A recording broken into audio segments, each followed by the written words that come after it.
नमस्कार दोस्तों, स्वागत है आपका हमारे official YouTube channel GS by Neeraj sir में। कैसे हैं आप सब? मैं आशा करता हूं स्वस्थ होंगे, मस्त होंगे और अपनी तैयारी में व्यस्त होंगे। मित्रों, तैयारी आप TGT आर्ट की कर रहे हैं तो ट्रेंड ग्रेजुएट टीचर आर्ट की तैयारी में आप व्यस्त हैं, मैं ऐसा मान के चल रहा हूँ।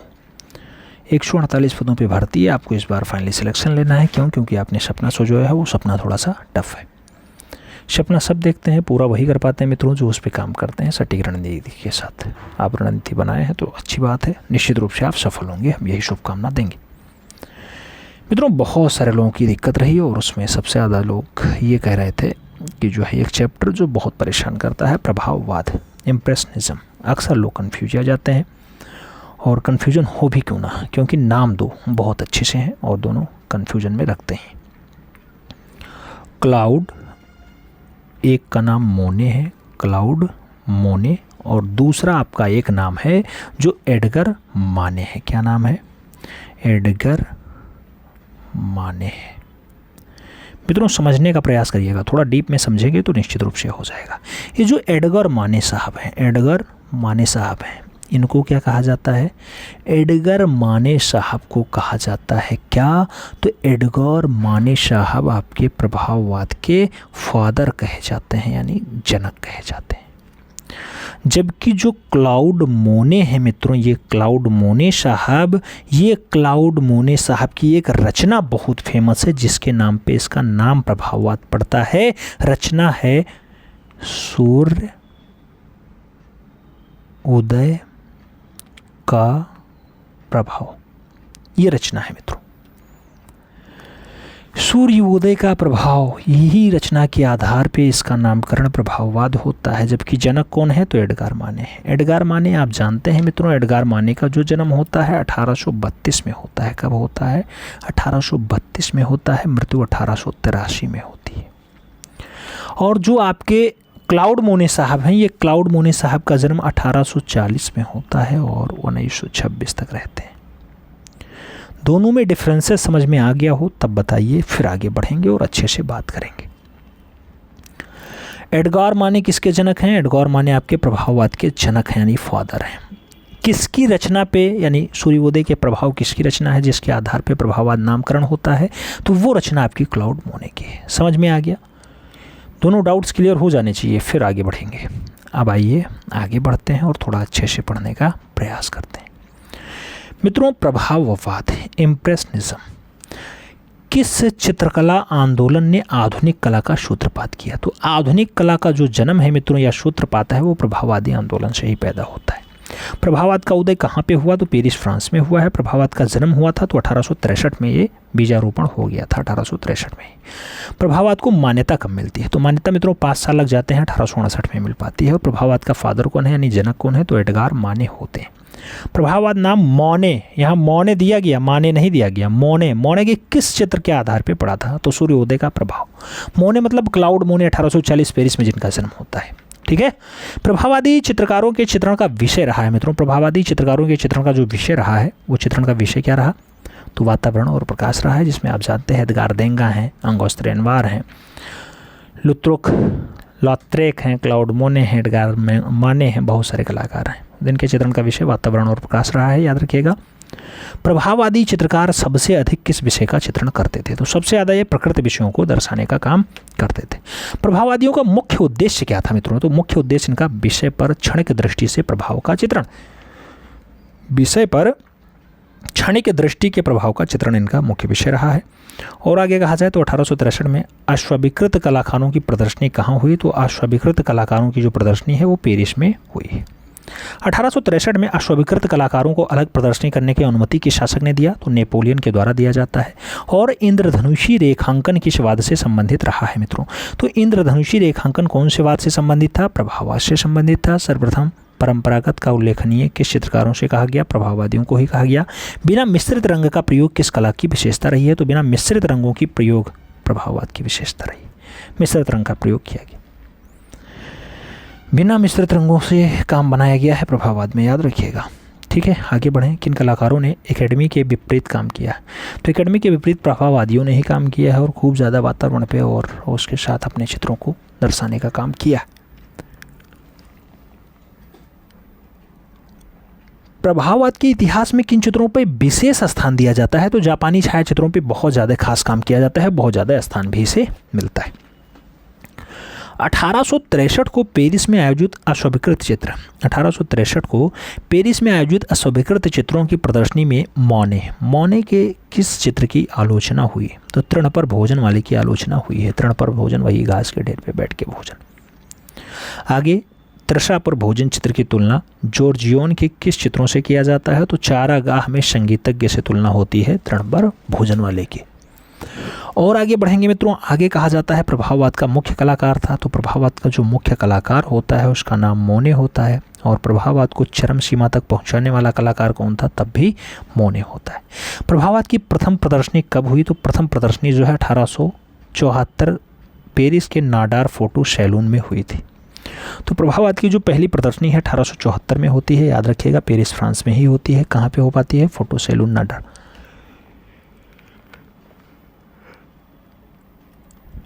मित्रों, दूसरी प्रदर्शनी जो होती है प्रभाववाद की वो 2 साल बाद हो जाती है 1876 में, घोड़ा रुएल कला वीथिका में होती है।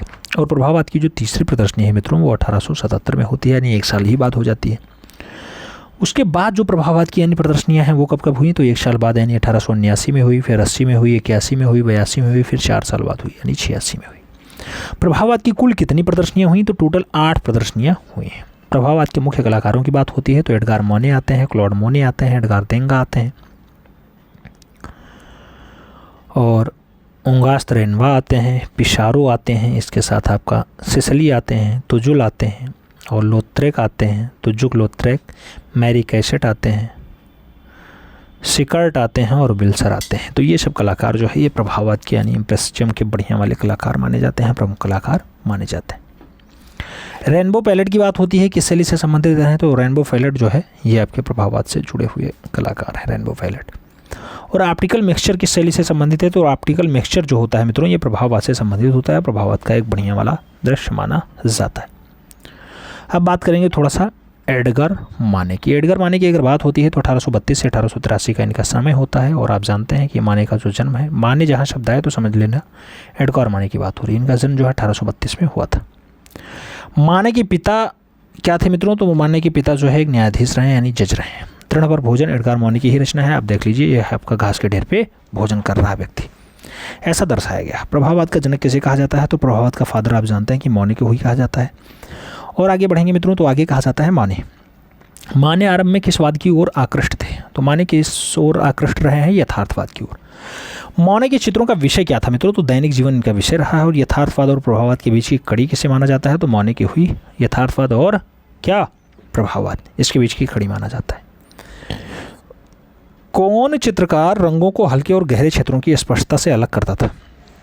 कौन सा चित्रकार है जो रंगों को हल्के और गहरे क्षेत्रों से स्पष्टता के कारण अलग कर देता था? तो मोने ऐसा काम कर लेते थे। मोने का कौन सा चित्र 1863 में प्रदर्शनी में विरोध खूब ज़्यादा हुआ? तो मित्रों माने की जो रचना है जो 1863 की प्रदर्शनी में खूब ज़्यादा विरोध का कारण बनती है वो तृण पर भोजन ही होता है। तृण पर भोजन की खूब ज़्यादा आलोचना हुई है। माने का चित्र तृण पर भोजन जॉर्जियोन के किस चित्र की तुलनात्मक अध्ययन के रूप में दिखाया जाता है? तो माने का तृण पर भोजन वाला जो चित्र है जॉर्जियन के चारागाह में संगीतज्ञ की तुलनात्मक अध्ययन के रूप में दर्शाया जाता है। नहीं, जो जॉर्जियन की चारागाह में संगीतज्ञ रचना है उसका और माने का तृण पर भोजन, ये दोनों का एक दूसरे से तुलनात्मक अध्ययन किया जाता है, दोनों से तुलना की जाती है। माने का पूर्ण विकसित शैली का उत्कृष्ट चित्र कौन सा है? तो ओलंपिया है मित्रों। 1865 में जो है ओलंपिया को माने के द्वारा बनाया जाता है। पूर्ण विकसित शैली में सबसे बढ़िया वाला चित्र माने की यही है। माने का चित्र ओलंपिया में स्त्री की लेटी हुई आकृति किसकी है? तो माने का चित्र ओलंपिया में स्त्री की लेटी हुई आकृति जो है वो वेश्या की होती है, ऐसा दृश्य इन्होंने दर्शाया है। और 1866 में माने का चित्र जो है राष्ट्रीय कला प्रदर्शनी में अस्वीकृत कर दिया गया था, वो बांसुरी वाला था मित्रों। बांसुरी वाला चित्र 1866 में माने का राष्ट्रीय कला अकादमी की प्रदर्शनी में मान्यता नहीं बना पाता है।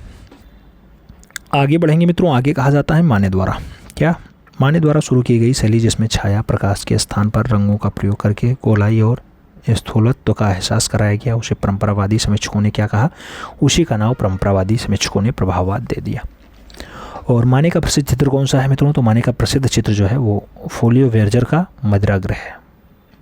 कौन सा है? फोलियो वर्जर का मदिरागृह जो है बहुत अच्छी रचना है मोनेका। ये सबसे ज़्यादा प्रसिद्ध चित्र बताया जाता है। मोनेका चित्र जो है ओलंपिया के संग्रहालय में रखा हुआ है। तो ओलंपिया की जब बात आती है तो मोने की रचना होती है, आप जानते हैं, लुब्रू संग्रहालय में रखा हुआ है। अन्य चित्रों की बात होती है तो मोने की और बढ़िया बढ़िया रचना है। तो तृण पर भोजन आप जानते हैं, लॉन्चिंग ग्रास अच्छी रचना है। ओलंपिया इनकी है ही 1865 में बनाई गई। स्पेनिश गिटार वादक की बात होती है, ये भी आपकी रचना बहुत अच्छी है और ये आपके एडगार मोने की ही रचना होती है। बांसुरी वाला की बात होती है, एडगार मोने की ही बहुत अच्छी रचना है। एमिल जोला की बात होती है, ये भी आपकी जो है एडगार मोने की रचना होती है। अच्छी बियर की बात होती है तो अच्छी बियर भी एडगार मोने की ही रचना है। नाव की सवारी की बात होती है, एडगार मोने की रचना है। और तोते वाली स्त्री की बात होती है तो वो भी आपकी एडगार मोने की अच्छी रचनाओं में शुमार है। और बात करते हैं तो फोलियो और वर्जर का मदिरागृह, फोलियो और वर्जर का जो मदिरागृह है वो भी एडगार मोने की अच्छी रचना है। और जॉर्ज मूर का व्यक्ति चित्र, जॉर्ज मूर का व्यक्ति चित्र जो रचना है मित्रों वो भी एडगार मोने की अच्छी रचनाओं में शुमार है। तो ये सब बढ़िया बढ़िया रचनाएं हैं, किसकी हैं? एडगार मोने की रचनाएं हैं मित्रों। एडगार मोने आप जानते हैं कि प्रभाववाद के फादर होते हैं और जो प्रभाववाद नाम पढ़ता है वो क्लाउड मोने की रचना से पढ़ता है। तो क्लाउड मोने को अब हम लोग पढ़ने चल रहे हैं। एडगार मोने पढ़ चुके, अब क्लाउड मोने पे बात करने जा रहे हैं। जो मोने हैं इनका जन्म कब हुआ? 1840 में पेरिस में हुआ। व्यंग नवसार्गतावादी और वस्तु निरपेक्षता के बीच की कड़ी किसे कहा जाता है? तो ये मोने को कहा जाता है, यानी मोने कहा जाता है। प्रभाववाद का चरम विकास किसके समय हुआ? तो चरम विकास यानी सबसे ज़्यादा विकास जो है वो मोने के समय हुआ। कौन से मोने? क्लाउड मोने के समय हुआ है। मोने के किस चित्र के आधार पर प्रभाववाद का नाम पड़ता है? तो मित्रों सूर्योदय का जो प्रभाव है उसी से प्रभाववाद इसका नाम पड़ता है। किसकी रचना है? वो क्लाउड मोने की रचना है, याद रखिएगा, पेरिस वाले क्लाउड मोने। ये वसंत ऋतु में मैदान मोने की रचना है, बहुत अच्छी रचना है, देख लीजिए, वसंत ऋतु में मैदान ऐसा होता है। और आगे बढ़ेंगे तो आगे कहा जाता है पेरिस, लंदन और वेनिस के शहरी दृश्यों को किसने चित्रित किया? तो ये मोने की रचना है। पेरिस, लंदन और वेनिस के शहरी दृश्यों को क्लाउड मोने के द्वारा बनाया गया। मैदानों, नदी के किनारे और उपवनों के दृश्य किसको विशेष प्रिय थे? तो ये मित्रों मोने की रचना है, तो मोने को बहुत ज़्यादा प्रिय रहे। पेंटर ऑफ द सीरीज किसे कहा जाता है? मित्रों जब पेंटर ऑफ द सीरीज पूछा जाए तो मोने लगाइएगा। मोने मतलब कौन सा मोने? आप जानते हैं क्लाउड मोने। कौन सा मोने? क्लाउड मोने। प्रभाववाद के किस चित्रकार के चित्रों का विषय फ्रांस के सीन नदी और उसके किनारे बनाया गया? तो सीन नदी के किनारे मोने की ही रचना है मित्रों। तो मोने की रचना बनाई गई है सीन नदी के किनारे, ठीक है। और आगे बढ़ते हैं। आगे कहा जाता है मोने का चित्र घास का ढेर का बनाया गया था। जब बात घास के ढेर की आती है मित्रों, घास का ढेर, तो ये 1890 की रचना हो जाती है। किसकी रचना है? क्लाउड मोने की रचना है। मोने का कौन सा चित्र पेरिस के तिवलेरी बगीचे में एक छोटा तालाब के चारों ओर लगाया गया? तो तिवलेरी बगीचे में एक छोटे तालाब के चारों ओर लगाया जाता है कुमुदनी का फूल। कुमुदनी का फूल वाला चित्र बहुत बढ़िया से बनाया गया है और पेरिस के बगीचे में लगाया जाता है, तिलवेरी बगीचा में, ठीक है। आगे बढ़ेंगे। आगे कहा जाता है मोने ने किस चित्र में ज़मीन और आसमान को चित्रित नहीं किया है? मोने के किस चित्र ने ज़मीन और आसमान को चित्रित नहीं किया है? नाम कुमुदनी का फूल ही है, कुमुदनी का फूल ही है। मोने के पिता क्या थे? मित्रों मोने के जो पिता थे, क्लाउड मोने के फादर थे, वो पंसारी थे, जबकि एडगार मोने के जो आप जानते हैं फादर थे वो न्यायाधीश थे। क्या थे? जज थे, जज, ठीक है। तो एडगार मोने और क्लाउड मोने में अंतर समझ में आया। मोने की पत्नी का नाम क्या था? मोने की पत्नी का नाम कामिल था, कामिल। और मोने ने लंदन में टेम्स नदी के 37 चित्र कब बनाए? तो 1901 में बनाए थे। आप जानते हैं 1926 तक ये जीवित रहे। तो टेम्स नदी के 37 चित्रों को क्लाउड मोने ने जो है लंदन में बनाया है, बहुत बढ़िया से बनाया है, 1901 में बनाया है। ये आपको याद रखने की आवश्यकता है। अब थोड़ा प्रमुख चित्र देख लें।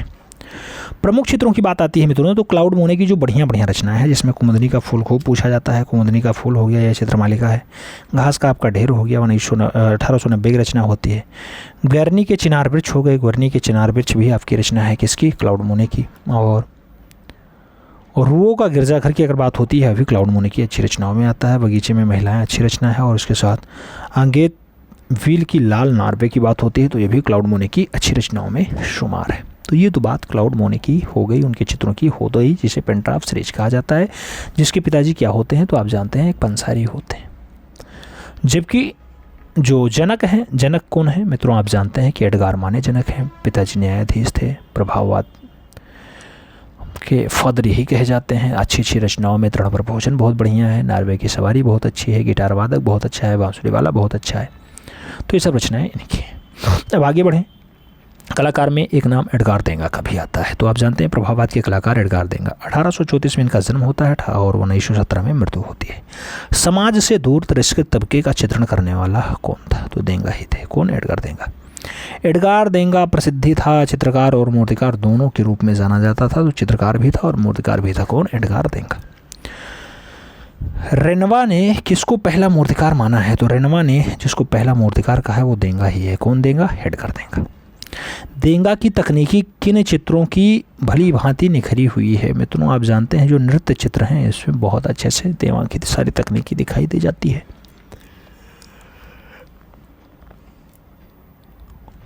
मित्रों एक रचना आपको दिखाई दे रहा है, एक नर्तकी है, ये आपकी नर्तकी है, ये इसका जूता खुला हुआ है, जूते का फीता कस रही है नर्तकी। तो ये रचना किसके द्वारा बनाया गया? तो एडगार देंगा के द्वारा बनाया जाता है।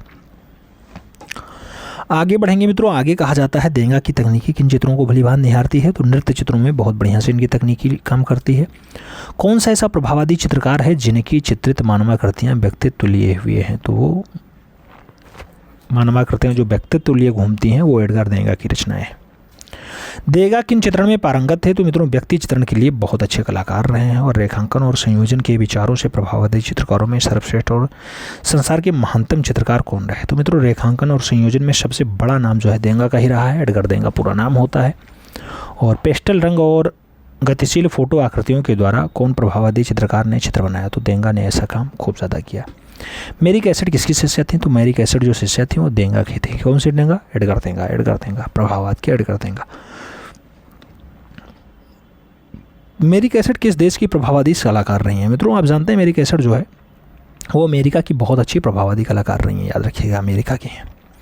और बैले रिहर्सल किस चित्रकार ने चित्रित किया है? तो बैले रिहर्सल की जब बात आती है मित्रों तो बैले रिहर्सल अच्छी रचनाओं में शुमार है। और किसकी रचना है? एडगार देंगा की रचना है। देंगा, एडगार देंगा। ठीक है। अब कुछ प्रमुख चित्र देख लेते हैं एडगार देंगा के। एडगार देंगा के अगर अच्छे अच्छे चित्र आप देखेंगे तो उसमें धोबिनें आएंगी, वैश्याएँ आएंगी, क्योंकि इनका जो मुख्य रचना का विषय रहा उसमें मानव जीवन रहा है। और आप ये जानते हैं कि व्यक्ति चित्रण बहुत अच्छे से बनाए। तो धोबिन को बनाए, वैश्याएँ बनाए, नौकरानी बनाए, स्वेच्छाचारी मनुष्य बनाए, लिपिक को बनाया यानी आपका जो आज का डेट क्लर्क का है, रुई का बाजार बनाया, बोलिल परिवार बनाया, घोड़दौड़ के मैदान बनाए, घोड़े पर सवार महिला बनाया, मोने का व्यक्ति चित्र बनाया, आत्मचित्र को बहुत बढ़िया से बनाया, युवती का शीर्षक बनाया, जलपान ग्रह की गायिकाओं को बहुत अच्छे से बनाया है, और ओलिंस यानी दौड़ने वाला घोड़ा और तरुण ये बहुत बढ़िया नर्तकी मूर्ति है मित्रों। ये किसके द्वारा बनाई जाती है? तो ये सब की सब मूर्तियाँ जो है एडगार देंगा के द्वारा बनाई जाती हैं। किसके द्वारा बनाई जाती हैं? एडगार देंगा के द्वारा बनाई जाती है। आगे बढ़ें। कुछ पॉइंट्स और दिए गए हैं, जैसे आप पॉइंट्स देखेंगे तो सेलो द रिफ्यूजियस क्या था? सेलो द रिफ्यूजियस क्या था मित्रों? तो ये कला आंदोलन रहा है, बहुत बढ़िया। जॉर्ज मूर का व्यक्ति चित्र माने ने कब बनाया? तो माने की रचना है एडगार माने। एडगार माने है, माने मतलब जैसे मान आए, माने माने माने, तो एडगार माने लगाइएगा, जिनके पिताजी प्रभाववाद के एक बढ़िया कलाकार रहे हों, प्रभाववाद का जन्मदाता माने जाते हैं, पिताजी वकील होते हैं, उनकी रचना है। तो जॉर्ज मूर का व्यक्ति चित्र माने ने कब बनाया? 1879 में बनाया था, याद रखिएगा। देंगा ने बैले रिहर्सल चित्र किस माध्यम में बनाया था? तो तैलीय माध्यम में देंगा ने। देंगा मतलब एडगार देंगा, एडगार देंगा। ठीक है, तो ये याद रखिएगा। अब आगे बढ़ेंगे।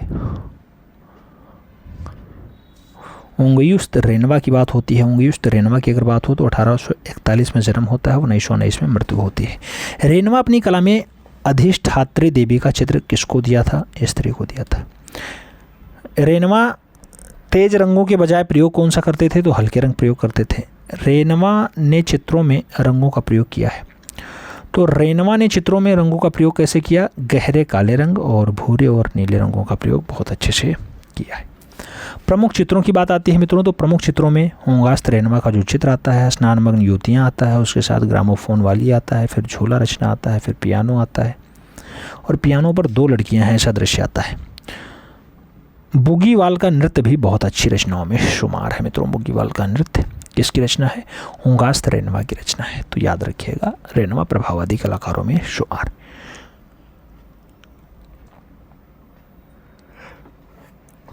ये तो बात ओंगविस्त रेनवा की हो गई है मित्रों। आगे बढ़ेंगे, तुजुल लौत्रेक की बात करेंगे। तुजुल लौत्रेक 1864 में जन्म होता है, 1901 में मृत्यु होती है। लौत्रेक की कला उत्कर्ष के चरम बिंदु पर लगभग कितने वर्ष थी? तो 1888 से 1898 तक थी, लगभग 11 साल काम की। कौन सा प्रभाववादी कलाकार दोनों पैरों पर अपंग था? मित्रों, अपंग मतलब पैर ही ना काम करें, तो लौत्रेक ही दोनों पैरों से जो है अपंग रहे हैं, लेकिन प्रभाववादी कलाकारों में बहुत अच्छा नाम रहा है। मूलरूज नामक मदिरालय के दृश्य को किसने चित्रित किया? तो मूलरूज नामक जो मदिरालय बनाया गया था मित्रों, लौत्रेक की ही रचना है। यही लौत्रेक जिसे तुजुल लौत्रेक कहा जाता है, बहुत अच्छे कलाकार रहे। किस प्रभाववादी कलाकार के चित्र विज्ञापन चित्र और लिथोग्राफी में छापने के लिए भेजा जाता था? तो मित्रों, किस प्रभाववादी कलाकार के चित्र विज्ञापन चित्र और लिथोग्राफी में छापने के लिए भेज दिए जाते थे? तो लौत्रेक की रचना आपकी जो है यहीं से छपती थी। मूलरूज क्या है? मूलरूज की अगर बात होती है तो मदिरालय है, जिसे आज के डेट में बार कहा जाता है। कई लोग बियर बार कहते हैं, कई लोग उसे दारूबाज कहते हैं, कुछ भी कहो, कुल मिला के मदिरालय है। किस प्रभाववादी चित्रकार के चित्रों का विज्ञापन में प्रयुक्ति किया गया है? तो लौत्रेक का जो काम है वो जो है विज्ञापन में भी प्रयोग किया गया, खूब ज़्यादा एडवर्टाइजमेंट में प्रयोग किए गए हैं। और किस प्रभाववादी कलाकार ने व्यापारिक उद्देश्य से चित्र बनाए? मित्रों, व्यापारिक उद्देश्य से अगर चित्र बनाने का काम रहा है तो लौत्रेक का रहा है, याद रखिएगा। लौत्रेक मतलब तुजुल लौत्रेक। लौत्रेक ने किस प्रकार के व्यापारिक चित्र बनाए हैं? लौत्रेक ने किस प्रकार के व्यापारिक चित्र बनाए? तो विज्ञापन संबंधी चित्र बनाया है, उसके साथ ही लिथोग्राफिक्स बनाए हैं, अवेस्टन चित्र बनाए हैं। तो ये सब रचनाएं तुजुल लौत्रेक की है रही हैं। लौत्रेक के चित्रों का विषय था तो मित्रों घुड़सवारी रहा है, नर्तक रहा है और सर्कस रहा। तो सर्कस, नर्तक, घुड़सवारी, ये सब रचनाएं जो तुजुल लौत्रेक हैं उनकी रचनाएं में रही हैं।